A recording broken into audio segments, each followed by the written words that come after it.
my shoes and out the door. 5, I'm alive. 6, 7, 8, feeling great. And there we are, we're recording. So here we go. Welcome everyone to Beyond Your Wildest Genes podcast. I am Dr. Wanda Lee McPhee and I will be hosting our episode today along with my very special guest, world-renowned wellness expert, Dr. Roger Sahoury. Dr. Roger is the author of the new #1 international best-selling book, The Gladiators Guide to Corporate Health, a battle plan to slay the 7 archenemies of corporate profitability. Dr. Roger Sahoury is the founder of Above and Beyond Holistic Wellness Center. He's a leader in the field of chiropractic, holistic health, and wellness. Dr. Sahoury has been featured on CBS, NBC, Fox, and the ABC News networks in the United States. He is an educator of wellness care to many Fortune 100 corporations and has been written up in Forbes Magazine, named as one of New Jersey's top doctors for the last decade, and winner of the Patient's Choice Awards. Outside of his work, he spends his free time with his beautiful wife, Christina, and 2 adorable girls, Sienna and Ella. Welcome to the podcast, Dr. Sahoury. Thank you for having me, Wanda. Well, it is sort of our opportunity to get to know you a little better to start with. So I know from your bio that you had a motorcycle accident that was a significant life-changing experience for you. And that really puts you on this road around natural health and healing. So can you tell us a little bit about how you got into this business? Yeah, absolutely. You know, when I was younger, I was studying to become a medical doctor, and it was, you know, my parents' dream for me to become something very educated in this world, because, you know, my parents brought us to this country to give us the American dream, and my father was a construction guy, and he didn't want me to get into that type of work. I mean, he used to take me to work with him, Wanda, to the point where my hands would bleed, and my mom would see me come home with my hands bleeding. She'd be like, "What are you doing to our child?" And my father would say, "I'm teaching him to not do what I do for a living. I want him to really just stay focused and be educated and really make something of himself. I'd like to see him become a doctor, a lawyer, or something of that sort." So I decided to go down the road of becoming a doctor. I had medical doctors in my family, and as I was studying to become a doctor, one day I was riding my motorcycle down this highway in New Jersey, and as I was riding my motorcycle down the highway, my friend suddenly got off the exit. I pulled over onto the shoulder of the road, and as I pulled over onto the shoulder of the road, I'm looking over to my right-hand side, and I see my friends walking over towards me. And as they're walking towards me, my one friend Mike's hands go rising up into the sky, and his face begins to change. And as that happens, whack, I got hit from behind from a car at about 35 miles an hour, which threw me off my motorcycle. I hit the pavement. My helmet came off. My eye got split open. I herniated 6 discs in my spine. I bulged 3, so I had 9 disc issues going on. My knee was split open, of course, bruises, scrapes, fractures, all those other factors. And I was in the hospital for a period of time. Then they had me on painkillers, muscle relaxers, anti-inflammatory steroids, everything that you needed for crisis care. But, you know, how long could you be on that for? So I come out of the hospital, and I'm seeing all these doctors, orthopedists, neurologists, or special surgeons who didn't even know where to begin with me, pain management who just kept injecting me in my spine with all these different type of injections. And every single day I would drop down on my knees and I would face plant, and my parents would literally peel me up off the ground like a banana peel, Wanda. I became very depressed. They put me on antidepressants, and I became suicidal from those medications. And I didn't want to live anymore.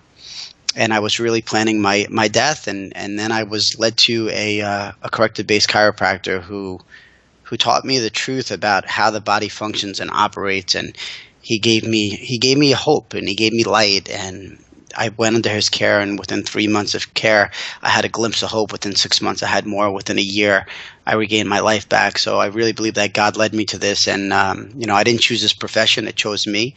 And then from there, it just became a mission for me to help people like I was helped. And then after seeing so many people, I mean, we see approximately 700 people in our clinic a week, and when you see so many people in a week, and then you say, oh well, I'd like to make an even bigger difference. Well, then it was about tackling the giants, which is the corporations, where there are so many people in these corporations. And if we could make a bigger impact in these corporations, we can make a bigger impact in society and humanity and in the United States of America to start. And then, of course, you know, reaching out to the world. But we do have a very sick country here, and it's about time that we make a bigger impact. And I wanted to be one of the people who could stand there as a gladiator to make an impact. Well, you say that a powerful metaphor for a successful corporation is an optimized human body. So there's a real connection between the health of an individual and the health of a corporation. So can you explain a little bit more about that? Yeah, I always talk about the most powerful metaphor for a successful corporation is an optimized human body, as you just said, where the relationship between the spine and the nervous system is maximized. Just as the leadership of a corporation must be in tune with the needs and capabilities of its limbs, Wanda, the nervous system is the master controller of all living cells, tissues, and organs, as you know, orchestrating and coordinating all cellular function. So as an organization, when leadership is ineffective or individual members are unhealthy, the body of the business is compromised. So alternatively, when the overall wellness of an organization is evaluated and treated holistically, a company can minimize mechanical and structural problems while maximizing culture and profitability. So when we take a look at the human body, and I'll interpret this right now, we want to correlate each functioning organ to the function within a company. So for example, neurological, this is the brain or the center of the company where all creativity starts and flows from. Then you have your respiratory system. This is how the organization will breathe, the general ebbs and flows of the company, and how individuals move as a team. Then you got your cardiovascular. This is the heart and soul of the company. I refer to this as the why behind the mission, vision, and passion of the company. Then you have your digestive system. This is how everything gets processed within inside of the company, from work to orders to communications. All processing must flow smoothly. Then you have your immune system. This is the protection mechanism, right? So this is the protection mechanism for the company, and this includes both physical protection as well as protection of intellectual property and work product. Then you got your muscular system. This is how everything gets fulfilled, the physical motion and activity of the company. And then you have your overall health, and this is when the company looks when it's looking at the company as a whole, then you could determine the overall health of the organization. And that's what I mean by that. So companies can actually increase their profitability by increasing the happiness level of their employees. Tell us a little bit more about how that connects.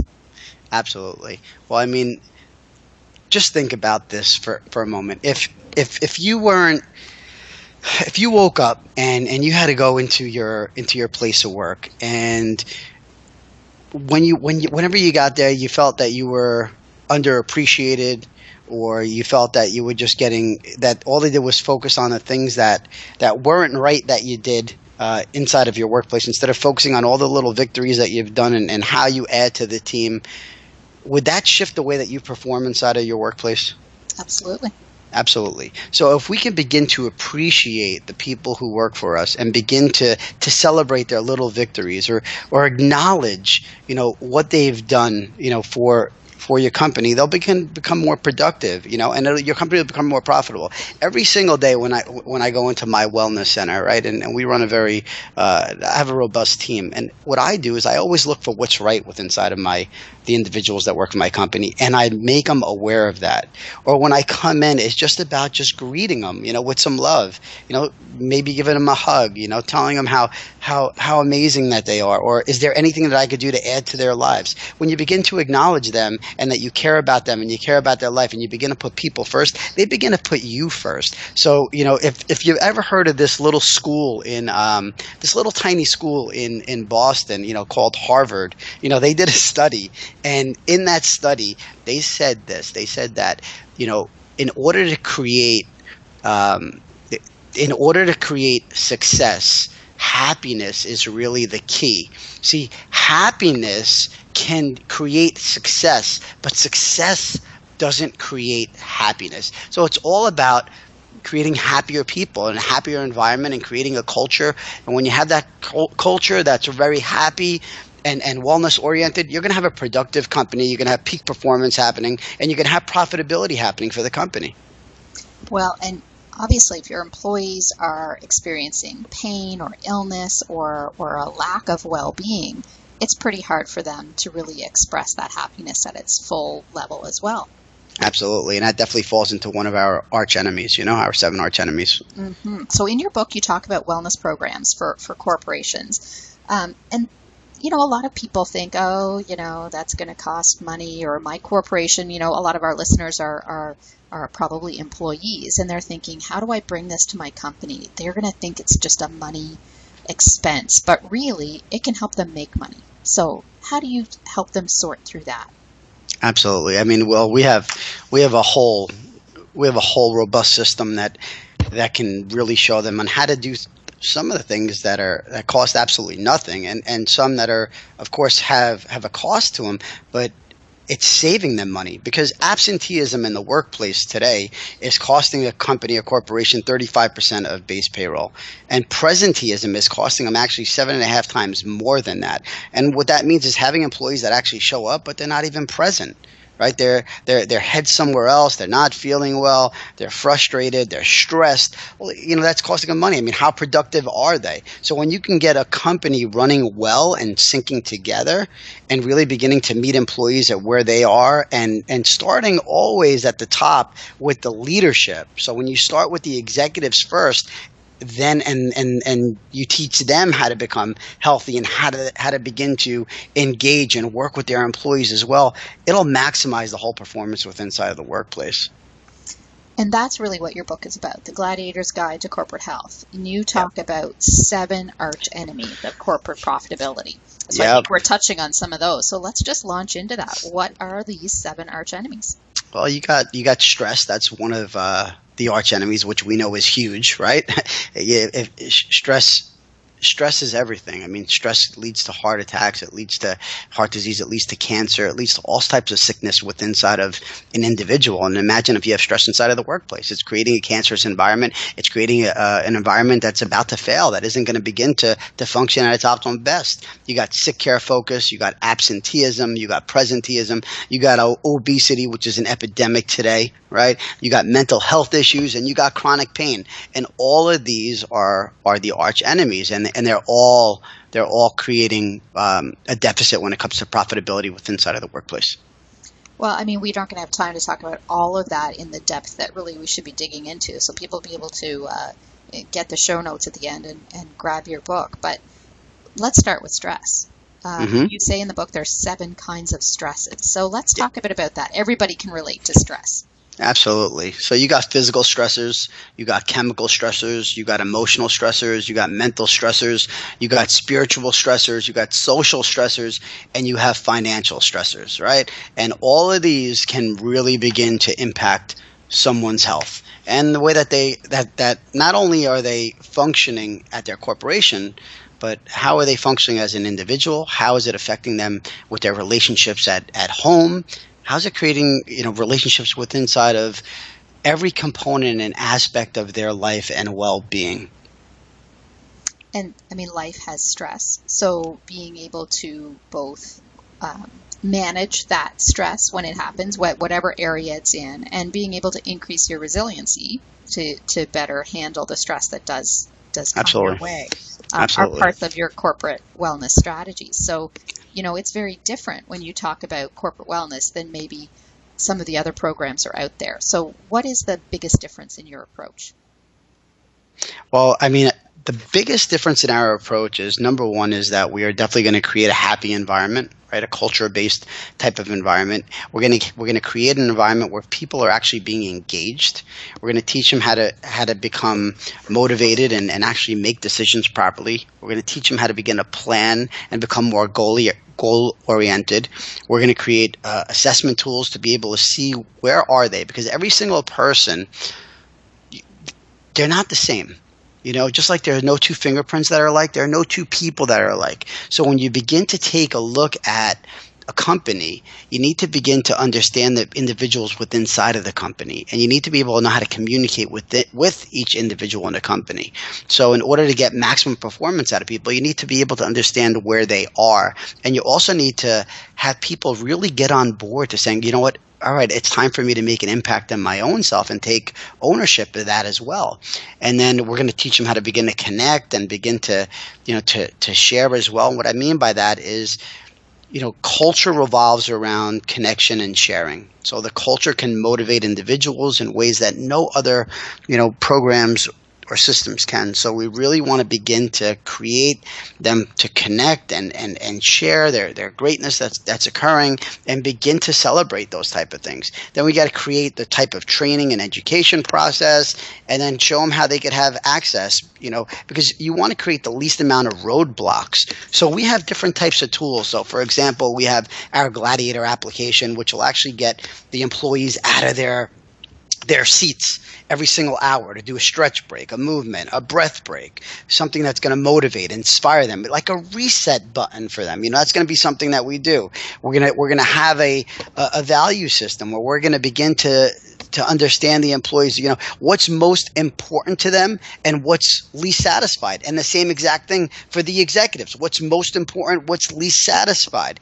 And then when you begin to understand where the company is, you can see where the holes are. You can begin to plug them, and you can begin to create the right type of approach in order to get from exactly where they are to where they want to be and increase more profitability, but also doing it by being happy. Happiness is really where it comes from. Well, and one of the things that is probably kind of timely, because this episode's going to be airing early in 2017, is your section around obesity and the challenges that both individuals and corporations face in North America. I don't think probably we could even limit it to North America anymore, but around the world, because people tend to be overweight. So you have a fat loss component in a number of your programs. Yes. How does that work? Yes, we do. We actually have multiple components when it comes to that, and it always comes down to the individual as well.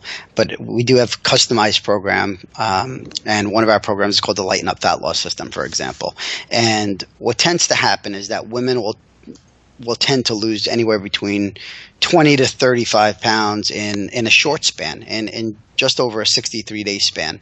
Men will lose anywhere between even 30 to 50 pounds. It's even a greater loss. And what ends up happening is their hormones begin to get balanced. What we do is we test them out, and we look for 5 major organs that are stopping them from fat loss. Once we're able to figure that out, we're able to customize an entire program around that. So exactly what they need in order to help bring their hormones back into balance, help detoxify their body, exactly what nutrients their body needs, because there are no two people who need exactly the same exact type of nutrients or the same amount of them as well. And then we put them on a program that puts their body in what we call a state of autophagy, which means the body is going to begin to attack that stubborn fat within inside of the body, and then rid itself of all the toxins from the body as well.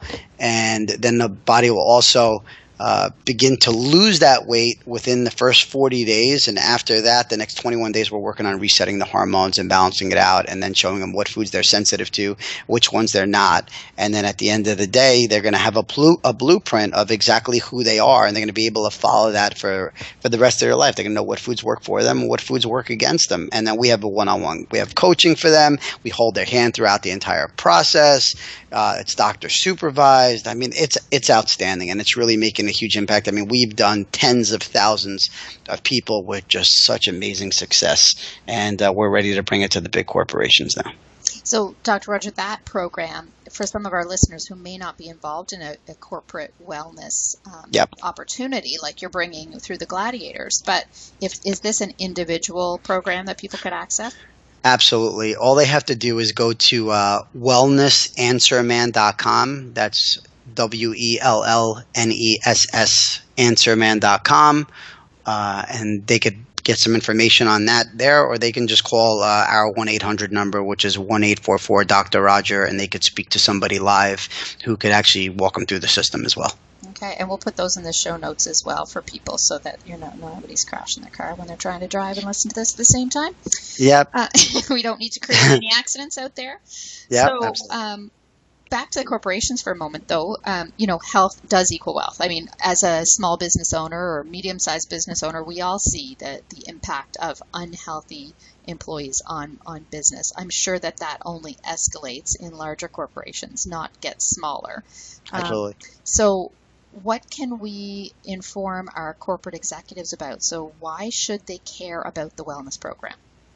It's really important as a leader to begin to stand the ground as a gladiator and begin to represent what the corporation is really about so everyone else can follow suit. When you could begin to show that you're the example, begin to take care of yourself, and then begin to care about everybody else that's below you in the corporation and begin to show them leadership skills, begin to show them how to become healthy, begin to be able to communicate with them properly, begin to put them first as well and their needs first. When you can begin to do that, the company's just going to get healthier. So it's really important to do that. I mean, when you take a look at it, when you take a look at a person as an individual, we all say that, if somebody is wealthy, they're not healthy. But if they're healthy, they're wealthy. It doesn't matter how much money you have. Health is about who you are as an individual, how you take care of your essence, because the amount of money you have doesn't determine whether or not cancer or heart disease is going to come and get you, is it? Absolutely. The answer, absolutely not, right? So it really comes down about being healthy and taking care of your health. When you're healthy, you become wealthy. And when you can do that with a smile, when you can do that with giving them some stress reduction techniques like, hey, I see here that, that you've been, really stressed. Why don't you just – how about just breathing? Have you tried to do that? I'll do that with you. How about we close our eyes right now and we take a deep breath in and out together, and you do that as a leader, right? Or one of the tools that I give people for stress reduction. This may sound really silly to you, Wando. Actually, it probably wouldn't sound silly to you, but it may sound silly to some of the listeners. But I say, be a kid again. As a kid, we used to blow up balloons, right? Well, I like to use the balloons as a tool, because when you have a balloon and you can begin to blow the stresses out of your body and into a balloon, you're getting it out of yourself. And if you can begin to do that over and over and over again, what's going to end up happening is you're going to feel a lot lighter. You're going to feel relaxed. Your body's going to go into a parasympathetic state. And if you had somebody from the leadership team, even recommend that for you to do and did it with you, I mean, that would be something that would be great as well. Absolutely. That kind of cultural change does come from the top down. So it is really an imperative for the success of these kinds of programs that the leadership is not only involved, but that's the tone and the example. I think that's incredible strategy there. Absolutely. And everyone has to understand the values of the company as well. And when everybody can really relate to the values of the companies, I mean, that's really, really important. I mean, for example, I mean, we have a value system, and then our top one, of course, is achieving optimal health. Then the other one is empowering the individuals and companies to operate at their peak, then explore innovation and creativity every day in every way. Another one is maintaining personal and professional integrity, respecting others, honoring individuality by meeting people where they are, achieving peak performance by putting people first, having freedom and fun, creating a mission-based workplace instead of a job-based environment. That's really an important one, not people coming into the corporation just because it's a job, but it becoming a real mission for them. And that's how it is in my center. It is a mission to serve humanity. And that's the exact same way that I would love to see that inside of corporations. And then embracing responsibility and dependability to create ultimate accountability. When you embrace responsibility and dependability yourself, you can create ultimate accountability. And that is really what it's about. It's about implementing that structure and making sure that everybody's on that same page, because many people aren't. They really aren't in these corporations. And I go into a lot of these companies, Wanda. I go into Fortune 100 companies. And I mean, just the littlest things. I mean, many of them don't know the values at all, within inside of the company. They don't even know their core values if you ask them that. And that's really essential to understand. Absolutely. Thanks to everyone for listening. Beyond Your Wildest Genes podcast. Thanks to Dr. Roger Sahoury, author of The Gladiator's Guide to Corporate Health, for joining with us today. We'll have all the links and the websites we've mentioned in the show notes as well. Any final thought or action step that you want to leave with our listeners? Yes. It's hard to pick just one. It's hard to pick one. It really is. It really is. Begin to fly. And what I mean by that is, first, love yourself. So when you can begin to fly and love yourself, I mean, that's where it all begins. If you can just start out with something really simple like an I am affirmation, thinking of something happy and joyful every single day when you wake up in the morning, hugging and kissing your child when you wake up and when you go to bed and telling them that you love them, focusing on something that is right in your life instead of focusing on what's wrong, because it's so easy to focus on what's wrong. Begin to connect with you more, then you'll become more for everybody else. They always say put the oxygen mask on you first so you can take care of everyone else. So just begin to fly. Take care of yourself. Love yourself. That's great advice. I think no matter what your situation, that's probably good advice that every single one of us could take right now. So on behalf of my partners, my co-hosts, Dr. Michael Akinfora and Dr. Noah DeCoyer, we appreciate you listening and subscribing to our podcast. If you hear something you like, please share it with others. And as always, subscribing is free. And please check out our website, www.beyondyourwildestgenes.com, for links to other great natural health and wellness information. We have a weekly newsletter we'd like to invite you to subscribe to, and check out some of our free ebooks and gifts on our site as well. Thank you for helping us to create a healthier planet. Please have a great week, and we hope you listen in again next time. Thanks for joining us.